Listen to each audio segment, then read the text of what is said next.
Hey guys, it's Berkai and I'm back on YouTube to, produce some more content and make some more videos.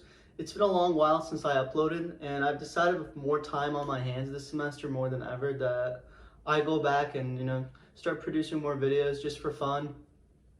And for now, I'm going to keep the topics similar to what I've done previously, which had just been my experience applying to colleges and things of that sort. And I also want to kind of touch upon other things in the future, which you guys can also comment your opinions down below on. Now let's get to the topic of this video, and that is going to be how to optimize your college essays, especially if you don't have the best grades. For me, I think the first thing, breaking it down into multiple steps, the first step you have to always take is that you have to understand what you're going to be writing about. In any sort of writing or literature that you're going to be putting out, it is important to understand the context in which you're producing it. Specifically in college essays, they're broken down into two main topics, or more so two different genres, which is one is going to be your Common App essays that are sent out, or your main essays that are going to be sent out to the colleges in which you're applying to. And second are going to be the essays which are such as topic essays or supplemental essays as they're most commonly referred to.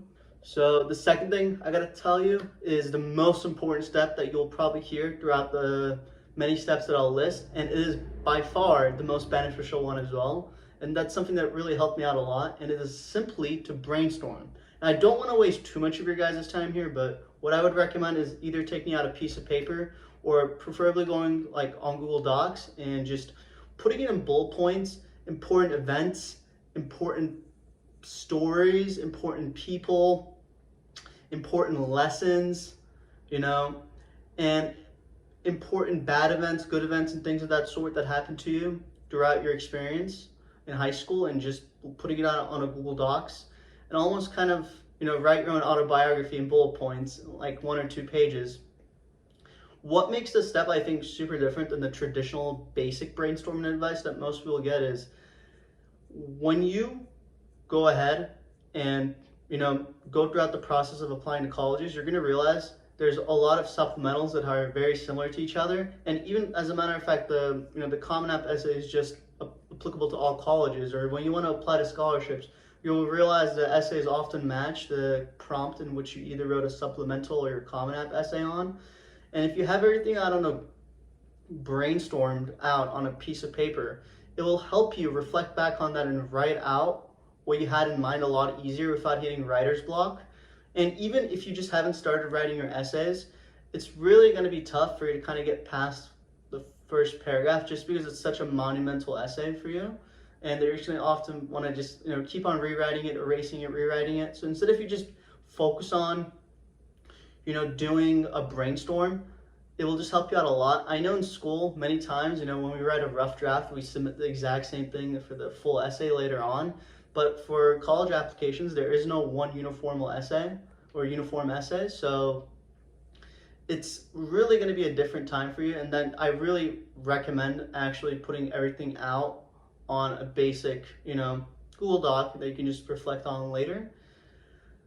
The next step would obviously be reading the prompts. And if you have the choice, selecting a one that fits the brainstorm that I had mentioned previously. So for Common App essays, you get a choice. And for a minimal amount of supplemental essays, you're also going to get a choice. So I recommend using the choice to your advantage to the best of your abilities. If usually supplementals, they may tend to change every year, but the Common App, it always stays the same with their prompts, or I think since 2013 or 2015 to the best of my remembrance. Next, and another really, really crucial step that I think a lot of kids, especially ones that are, reading a lot of things online, may just try to copy somebody else's theme. And the main reason why this never works is there's only a limited amount of things that come up on Google's, algorithm when you search up how to write a college essay. And those same 10 examples that you're going to see on the first 2 pages are going to be the same 10 examples that thousands of other kids all over the US, all over the world also see. So I kind of wrote down on a little list of what I kind of consider from my takeaways to be cliche topics. And some of them that I had was kind of starting out, number 1 is the dictionary opening, where it's like you start an essay saying the Webster's Dictionary defines determination as, uh, where second one is where you write about a vague goal. You know, one example is where you just kind of write about a goal that you had in life, but you never kind of capitalize on it later in the essay. You may even just fall off topic on your essay. So don't fall off topic on your essay. I think that's really simple, but a lot of people do that, by the way. Make sure you don't forget about your main prompt, obviously, right? And the famous person quote, where people start off with a quote, a lot of times that's going to be super cliche unless you're writing about a very niche person and a niche topic tying down to a niche story, like, I don't know, maybe your parents or like a coach that you had or some certain important thing to you that is only applicable to you, then maybe it's okay. And you also don't want to be just really uncreative. That's another one, is starting things like, ever since I was young, I remember when this happened, yada yada yada, or I still remember the day that, things of that sort.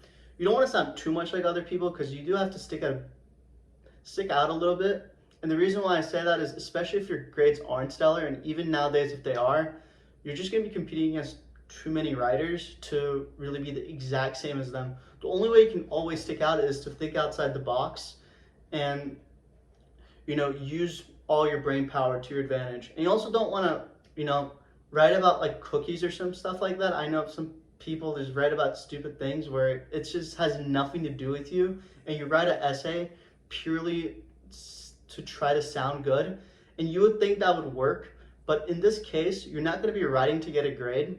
You're also trying to write to be liked and accepted into an institution that has certain values and certain types of people they're looking for. So idea is, almost think of it more as a job interview than thinking of it as a essay they're going to submit to your AP literature teacher. So it's a little bit different for many of us. At the time, it was, you know, for me at least, it was the first time I wrote an essay similar to that. And lastly, I say this, and that's a specific word I use: abuse all your resources. Abuse all your resources, whether you have access to great English teachers, have access to resources on your campus, have, you know, parents or friends or, you know, other extended family members that are really great readers and writers that can proofread your essays and give you suggestions. Make sure you use all advantages given to you to be able to produce the best piece of content possible. If you guys remember one of my older videos that I did, the first one that I did, I tied down how I got into Pepperdine with a very mediocre GPA. And one of the things was they were looking for somebody with, you know, a lot of knowledge about certain, like religion, for example. They're very big on, you know, the Pepperdine Promise at Pepperdine, and they want people to write about it. So I did a lot of research pertaining to that university and wrote something in a way that shows my background, where I grew up, where I come from, and tied it into, you know, who I am and how I fit right in. And that helped me get in, because a lot of people simply would just write an essay similar to their Common App essay. Make sure, you know, if you don't have great grades, a lot of times it's over 4 years that you get those grades, right? And maybe you weren't able to put in too much effort through the 4 years, or maybe classes were just too hard over 4 years. You may as well put in an extra 30, 40 minutes on an essay, just because you're pretty much trying to compensate for multiple years. And you do have the ability to do that, so use it to your advantage. And if you have great grades, don't let somebody else, you know, outthink you in the last minute. So keep that in mind. And most importantly, I want to say, at the very end, somebody who's, you know, 5 semesters now into college, it never really ended up mattering in the way that I thought it would matter, where I went to college, and I chose to come here to Arizona State. It's been the greatest decision of my life, I'd say. I love it here. I love all my friends. You know, it's been a great for my career. I've loved my major. And one of the other things I'm going to tie into in my next video is what you should consider when going into college. And lastly, I just wanted to say thank you guys. I wanted to keep this guide extremely short and extremely simple. And the reason why I didn't go too much into detail was because a lot of people try to give you a lot of subjective opinions, and I don't think that really works in this context. And I wanted to keep things as objective and realistic as possible.